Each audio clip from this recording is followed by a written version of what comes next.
Thank you so much, Jason, for inviting me over. I'm Frank Doorhof, I'm from the Netherlands. I'm a fashion celebrity photographer, and I mostly am specialized in education. So I just love teaching people what I do with photography.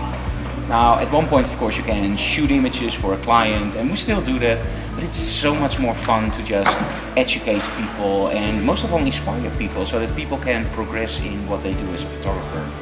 And why fashion model photography especially? Hey, look at the images. A tree is beautiful, but let's be honest, you can't dress up a tree and tell a tree to go a little bit left and a little bit right. And models, you can play with so much, you know, you can play with the styling, with the clothing, with the expression, locations. I think for me, it's way more fun to have that interaction with a person. So, and to be totally honest, and that's between us, so please cut this out, of course. I don't like to get up at 5 o'clock to get the perfect light. And as a fashion photographer, we love that harsher light quality. So when one of my friends, Moose Peterson, actually comes home from a shoot, I actually wake up and I do my shoot.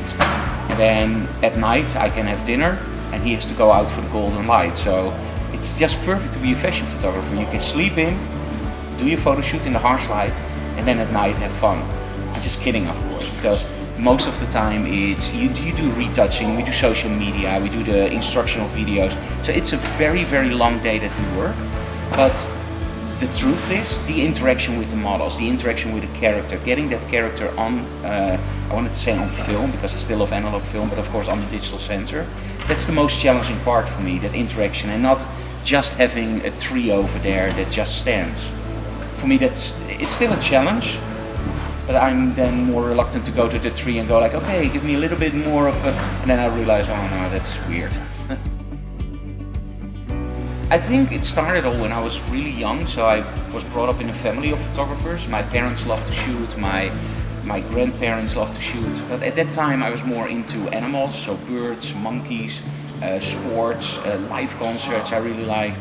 And at one point I stopped doing photography and I started doing video.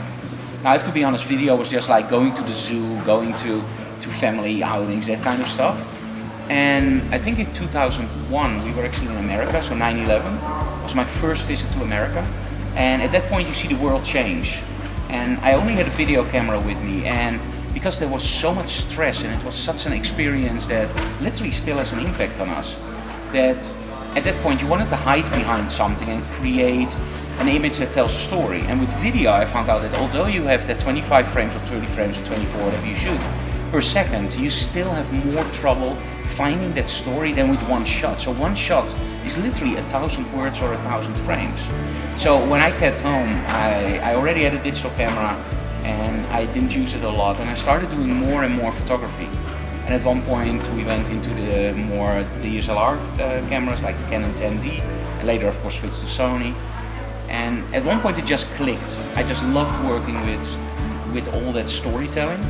And then I think the natural progress was actually going to model photography. The local photo club, they had you have to do a workshop, and it was a nature photography workshop or model photography. And I didn't really like the guy that did the nature, so I knew if I'm going to the forest with him, one of us isn't coming back. So I was going like, let's just avoid that problem and let's just do model photography. And from the first shot I was hooked. I just loved that you could move your lighting around, that you could tell your model to look a little bit more into the camera, to give it a little bit more expression. I was totally hooked. So that's when we started doing model photography. If you look at photographers that inspire me, without any doubt, David LaChapelle, Erwin Olaf, a Dutch photographer. But when you look at painters like Caravaggio, the reds, those reds are just so vibrant, and you see I always wanted to say his pictures. Well, with other painters I always say his paintings, and with Caravaggio I really feel like it's almost like a photographer. But there are many more.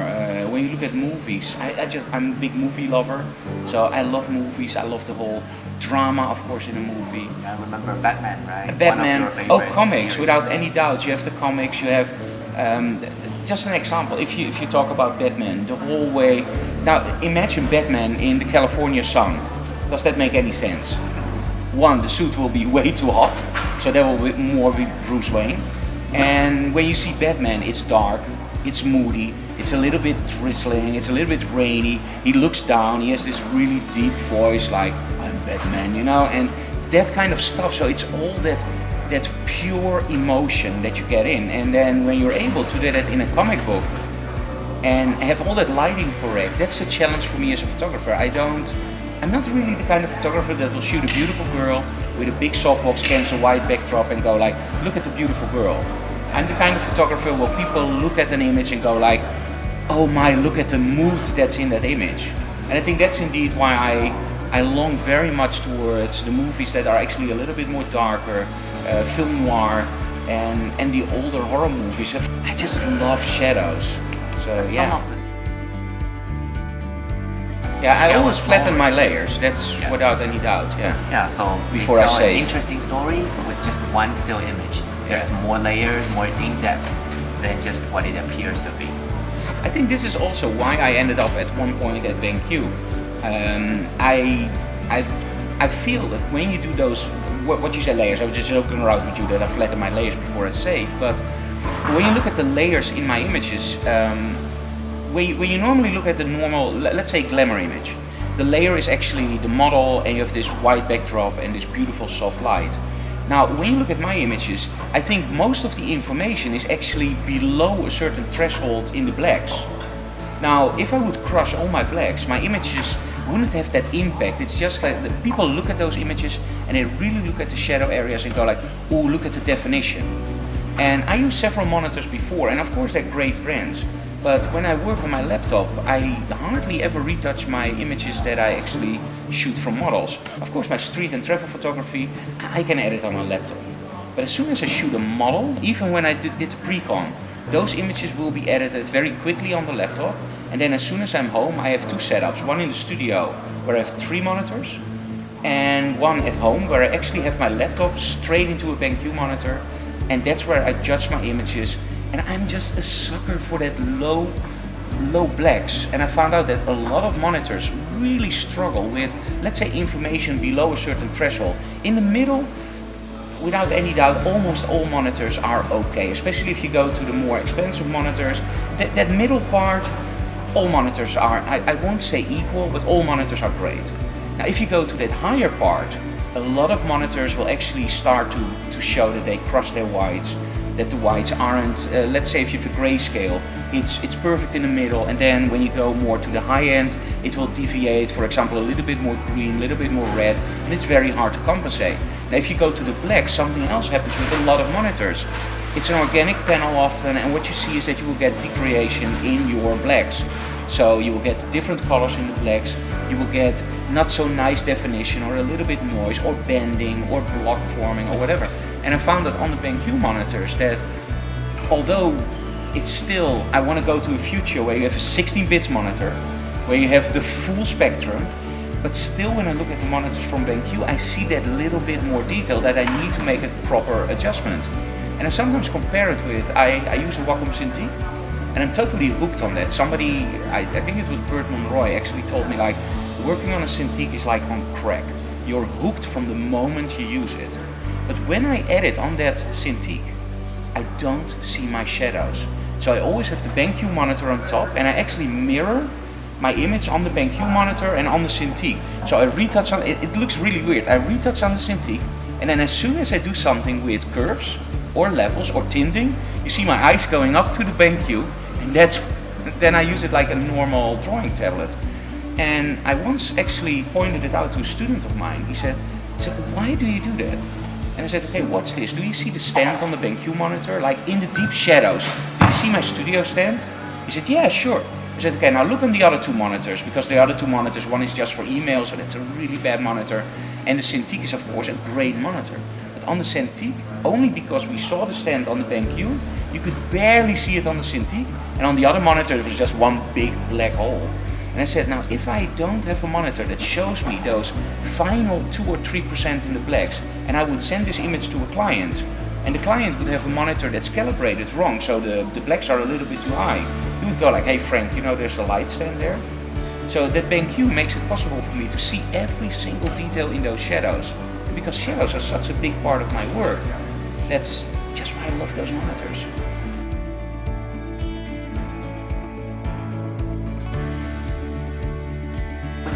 the best tip I can give anybody who does shoot with models is interaction with your model. Some people just think that their model is, and this sounds weird, and don't get me wrong, it's a piece of meat in front of the camera. And that's so incredibly wrong. The model is a living, breathing entity in front of the camera. If I'm having a bad day, and I tell my model, go left, go right. No, I said go left. It will really impact it. Now, even if I have the worst day possible, I have a banging headache, my eyes look totally cross-eyed because I'm totally feeling sick, I will still go to my model, hey, how are you doing? We're gonna have a great shoot. Can you move a little? Oh, you look awesome. And that energy will actually transport to my model and give me a way better performance for my model than I could ever have if I just go like, okay, you're a model, you're paid to pose, do this, do that, do pose 1, do pose 2. I always like to have fun with my models. I like to interact with them, and that's the best tip. Interact, don't be afraid. You have this camera in front of your face, but you can still talk. Use it. And it doesn't matter what you say. Some people say, I don't know what to say to a model. Come on, dude. Just say nice, cool. Just have a vocabulary of 10 words. Let's say nice, cool, awesome, that's nice, that's better, that's really cool, ah, wow, ooh, great. Just mix those up and go like, oh, great, yeah, nice, oh, wow, amazing, wow, cool. And at one point, if you just mix them up enough, don't have one, you go nice, nice, nice, nice. That doesn't work. Then at least do nice, oh, nice. And, you know, but make that interaction. And be honest, if the model works, it will just go in one ear and out the other. So as long as you keep that communication flowing, it's teamwork. Yes. What I use is actually literally everything. So in the studio, I love to use, of course, strobes. We use Alengrom and Photix. Now, when we're on location, I will use whatever there is. So we always travel with 2 speed lights, the Mitros Plus from Photix, and I have those in my bag, and that's about it, and a flash blender. Now, when we're on location, I like to shoot tethered. So we're shooting with Tether Tools products, straight into a laptop or in a tablet. And at that point, I want to see my images and I want to make sure that I nail my exposure. Now, what I miss on location, and this is something that you see popping up at the moment, you see popping up small monitors that you can connect to your laptop. I would love, for example, for BenQ to create something like that you can just have like a sort of iPad, Adobe RGB with a BenQ logo on it, connected to a USB-C port, and have that on location. Because I'm so incredibly perfectionistic about my images, I don't want to retouch on the road. Only my street and traffic photography, because that's more hobby. But everything I do with models, I save. I save up, and then when I'm home, I'm connecting it to the monitor, and I'm using it that way. So that's something in the future I would love to see coming out. The BenQ monitors are everywhere at the moment with us. It's, you know, I started out in the studio with just the, I believe it was the SW27, yeah. And then at one point you guys said, do you want to test the 32-inch 4K? My first response was no. I want to test it for you guys and then I'm going to send it back. We still haven't got it back. Okay, I didn't say that. But anyway, so why did I love it so much? The moment you see a 32-inch monitor, you immediately find out, oh, when you can fit a 27-inch monitor, also a 30-inch monitor will fit. The thing that held me back was the 4K resolution, because I didn't want my images to only zoom in a little bit. Now, over the past half year, I think I'm a Windows user, but also for Mac users, a lot have changed. Like, when you look at 2 years ago, 4K monitor didn't make any sense at all, because Photoshop would look tiny. Now you have proper scaling in your GPU, you have proper scaling in your operating system, all the plugins are now properly scaled. Now that 4K monitor actually makes it possible for me to have my tools very small on the side, not taking up enough space, and you have this image straight in the middle with high resolution, and you can still zoom in on 200% because the scaling is so good. And the first opinion I had on 4K, and I think a lot of people have that, when I zoom in on 100%, it doesn't look that big, so I can't retouch. And that's true, when you do it on a normal monitor and you zoom up to 200%, it looks weird. When you do it on a 4K monitor, it's like, I don't want to say magic, but it does look way better. So now when I do the proper retouching, I actually zoom in to 200%. The cool thing is, as soon as I do video editing, so we do the vlog, we do instructional videos, The 4K monitor is absolutely stunning because now in Premiere I have a 1080p full resolution preview. I have all my tools there. I have my whole my timeline, and it's just amazing on 4K. You have so much room. So I'm totally in love with that new monitor, the 32-inch, and really it's just great. So we have that in the studio, and then we have 27-inch at home, because I'm always walking around at the studio, and then at one point I was going like, you know what, we live like 100 meters away from the studio. I also want a workplace at home. And we started out with only my laptop, and then I found out like I didn't do any retouching at home. The only thing I did at home was a little bit of video editing, and then I looked at the small screen of my laptop and I was going like, no. So we got another BenQ monitor, put it in our house, and now we have 2 locations. And the cool thing is, even if it's a different monitor, we have slightly cheaper 27-inch at home, still an Adobe RGB, but there's hardly any difference between the 2 monitors because you have that hardware calibration on board. So we can really nail that exposure on both monitors, and then when I go to the studio and I finish the retouch, I actually don't find any errors. And at first, when I did the retouching on the laptop, I took those images back into the studio, and I always found out, ooh, the blacks are a little bit more crushed, or have a little bit less detail, or the colors are, did I really choose that preset? It should be a little bit redder. And now when we have the both BenQs, both at home and in the studio, properly calibrated, I can just switch over very, very easily.